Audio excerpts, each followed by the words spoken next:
Warming and cooling Earth and its atmosphere.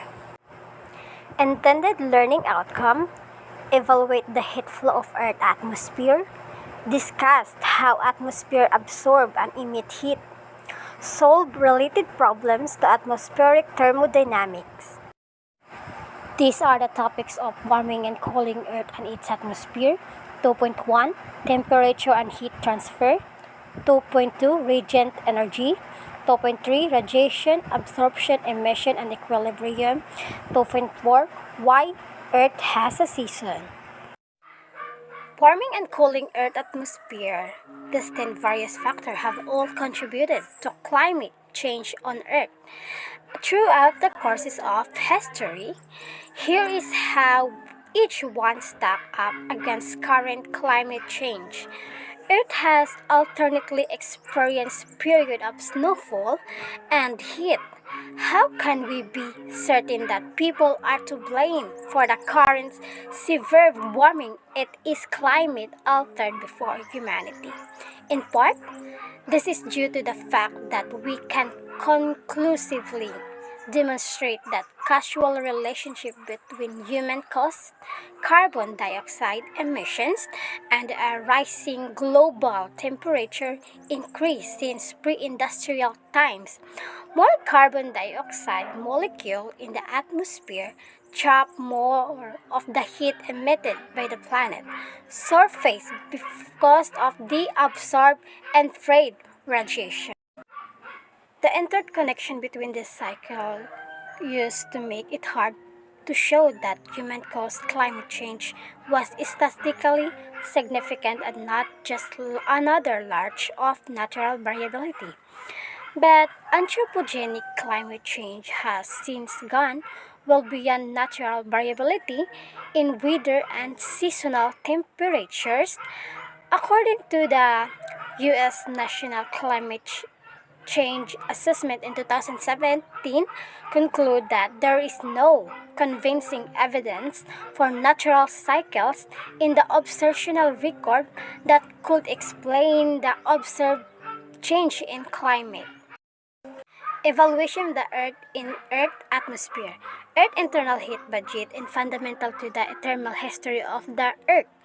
The flow of the heat from Earth interior to the surface and come from two main sources in roughly equal amount: the radiogenic heat produced by the radioactive decay of isotope in the mantle and crust, and the primordial heat left over from the formation of Earth. Internal heat travels along geothermal gradient and power of geological processes. It drives mantle convection, plate tectonics, mountain building, rock metamorphism, and volcanism. Convective heat transfer within the planets. High temperature. Metallic core is also theorized to sustain the geodynamic, which generate Earth magnetic field. Atmosphere do not get in temperature directly by the short wave of the sun, but through the long wave of the Earth. The atmosphere is transparent to the solar radiation, which is the form of short wave. It allows them to reach the Earth. The four processes of heating and cooling of the atmosphere are the radiation, conduction, convection, and radiation is the process of heating an object by the transmission of heat waves. The Earth's surface gets temperature through the solar radiation. It is radiant energy in the form of long wave, which is absorbed by the atmosphere. What is radiant energy? Radiant energy is the energy of electromagnetic waves. These waves can travel through space. Electromagnetic radiation is made up of tiny particles called protons. Think of them as tidal packets of energy. Light's energy is a form of radiant energy that is visible to the human eye, or naked. Radiant energy is transferred by electromagnetic radiation, such as light, X-ray, gamma rays, and thermal radiation, which may be described in terms of either discrete packet of energy called proton or continuous electromagnetic waves. That conversion of energy laws require that the radiant energy absorbed to emit by a system be included in the total energy. This effect is the result of more protons radiating off in all directions. Naturally occurring source of radiant energy such as the sun can be converted into usable electricity with solar power or used as passive solar. Nuclear power plant used to radiation to boil water, driving steam turbines. Radiant energy and its behavior have been harnessed in many inventions, from the light bulb to the Large Hadron Collider. Discuss the temperature absorbed in the emit heat. Energy from sun that make its way to Earth can have trouble finding its way back to out space. The greenhouse effect causes some of this energy to be waylaid in the atmosphere, absorbed and released by the greenhouse gases. Without the greenhouse effect, Earth temperature will be below freezing. It is in part of natural process. However, Earth greenhouse effect is getting stronger as we add greenhouse gases to the atmosphere. That is warming the climate of our planet. How does the greenhouse effect work? Solar energy absorbed the Earth's surface and radiated back into the atmosphere as heat. As the heat makes its way through the atmosphere and back out to space, greenhouse gases absorb much of it. Why do greenhouse gases absorb heat? Greenhouse gases are more complex than other gas molecules in the atmosphere, with a structure that can absorb heat. They radiate the heat back to the Earth's surface and to another greenhouse gas molecule or out to space. The quantity of greenhouse gases is increasing as fossil fuels are burned, releasing the gases of another air pollutant into the atmosphere. With more greenhouse gases in the air, heat passing through on its way out to the atmosphere, it is more likely to be stopped. The added greenhouse gases absorb the heat. Then they radiate this heat. Some of the heat will heat away from the Earth. Some of it will absorb by another greenhouse gas molecule, and some of it will wind back to the planet's surface again with more greenhouse gases. Heat will stick around, and it causes warming the planet. Why Earth is getting warmer? Extra greenhouse gases in our atmosphere are the main reason that our Earth is getting warmer. Greenhouse gases such as carbon dioxide and methane trap the sun heat in the Earth's atmosphere. It is normal for there to be some greenhouse gases in our atmosphere. They help to keep Earth warm enough to live on, but too many greenhouse gases can cause too much warming. So what is radiant energy? Well, it is a form of electromagnetic energy that can take the form of visible waves, which we call light energy. Thus, the sun produces radiant energy? Yes. Sun produces a lot of radiant energy which is transmitted to Earth as light. So apparently there is no sun, but it is the light that I am shooting a video.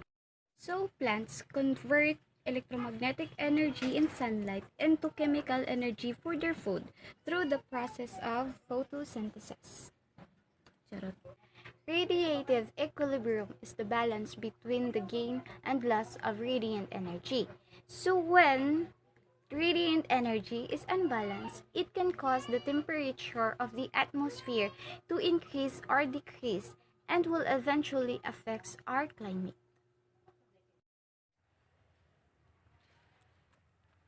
Visible waves is what we call as light energy, which enable us to see things that surrounds us. Only the visible waves can be seen by human eye. Radio waves are a type of electromagnetic radiation with the longest wavelengths.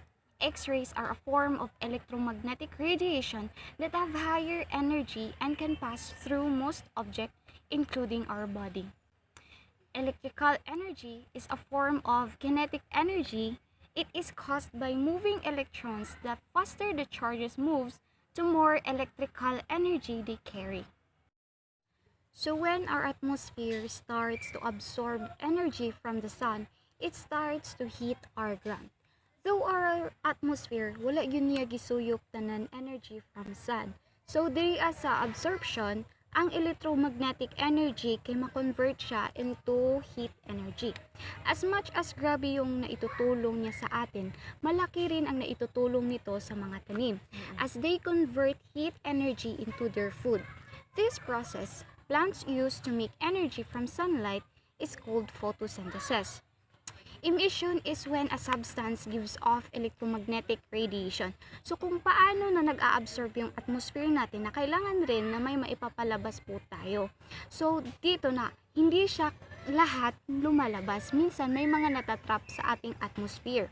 Radiative equilibrium is the condition where the total thermal radiation leaving an object is equal to the total thermal radiation entering it. So kung paanong energy yung na-absorb natin is kailangan rin na yun yung mapapalabas natin. So, pag hindi na siya equal, if hindi na siya equilibrium, doon na po tayo nakakaranas ng grabing pag-ulan or grabing pag-iinit po. When the sun starts to give off its energy and our atmosphere starts to absorb it, we are able to see our surroundings as it gives light waves. Aside from the sun, when the night comes, the stars gives off light energy that we can enjoy every night.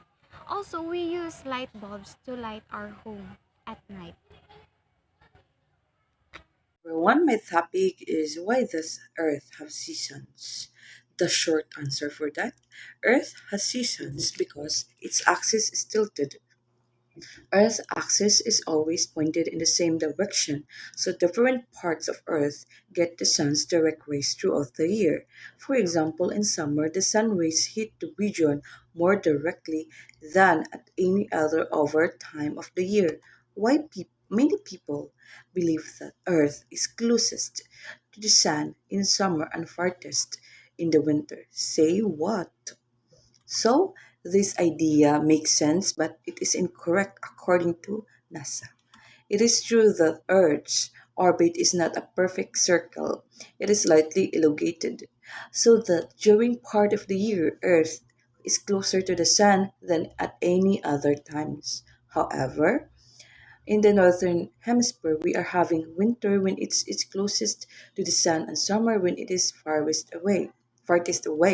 There is a completely different reason for Earth season. Earth has seasons because sometime early in its long history, something very big hit in the young Earth to knock it off kilter. So instead of rotating with its axis perpendicular to its orbital plane, it is tilted 23.45 degree from the perpendicular. Incidentally, the big something that hit Earth also knocked a chunk of it out that become our moon.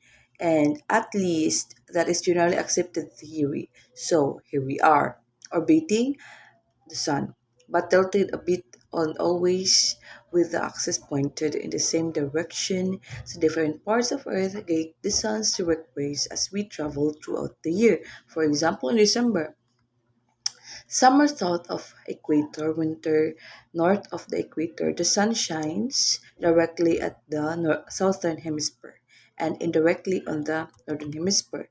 And in June, winter south of the equator, summer north of the equator, the sun shines directly on the north hemisphere and indirectly on the southern hemisphere.